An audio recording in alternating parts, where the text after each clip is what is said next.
நிறைய பேஷண்ட்ஸ் எங்ககிட்ட வந்து ப்ரஷ் பண்ணும்போது ப்ளீட் ஆகுது, 2 டைம்ஸ் ப்ரஷ் பண்ணுறோம் இருந்தாலும் ஸ்மெல் வருது அப்படின்னு சொல்கிறாங்க. 2 டைம்ஸ் ப்ரஷ் பண்ணுறீங்களே, ஒழுங்காக பண்ணுறீங்களா? யூஸ்வலாக நம்ம சாப்பிட்ற சாப்பாடோட ஃபுட் டெப்ரிஸ் அப்படியே நம்ம பல்லு மேலே தங்கிடுது. இந்த கம்ப்ளைண்ட்ஸை எப்படி ப்ரிவென்ட் பண்ணலாம் அப்படின்னா, கரெக்டான ப்ரஷிங் டெக்னிக் யூஸ் பண்ணி க்ளீன் பண்ணால் கண்டிப்பாக ப்ரிவென்ட் பண்ணிடலாம். ஸோ யூஸ்வலாக பார்த்தீங்கன்னா நம்ம ஏதாவது யோசிச்சுக்கிட்டே இல்லை ரொம்ப நேரமாக ப்ரஷ் பண்ணால் தான் நல்லா இருக்கும்னு சொல்லிட்டு இந்த மாதிரி டெக்னிக்கை நம்ம யூஸ் பண்ணி ப்ரஷ் பண்ணிக்கிட்டு இருக்கோம். ஆக்சுவலி இந்த மாதிரி விஷயம் பண்ணக்கூடாது. அட்வைசபிள் டெக்னிக் அப்படின்னு பார்த்தீங்கன்னா இந்த மாதிரி ஒரு சர்க்குலர் மோஷன். ஸோ நீங்கள் இந்த மாதிரி இப்போ ப்ரஷ் பண்ணும்போது பின்னாடி சைடில் இருக்கிற 3 பல்லும் முன் சைட்லேருந்து 3 பல்லும் மட்டும் படுற மாதிரி ஜென்டல் ப்ரெஷர். எல்லாருமே வந்து ஹேண்ட் ப்ரெஷர் யூஸ் பண்ணி இப்படி பண்ணுவாங்க.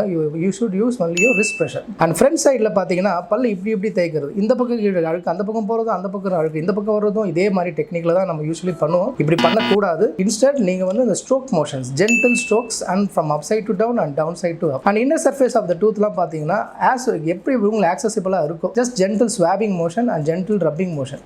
ஸோ ஆல் டுகெதராக பார்த்தீங்கன்னா இந்த சைட்லேருந்து இந்த சைடு வரைக்கும் ஓவரால் ப்ரஷிங் டெக்னிக் வந்து should be around 1.5 to 2 minutes only. So morning ஒரு டைம், ஈவினிங் ஒரு டைம் மட்டும் ப்ரஷ் பண்ணால் போதும்.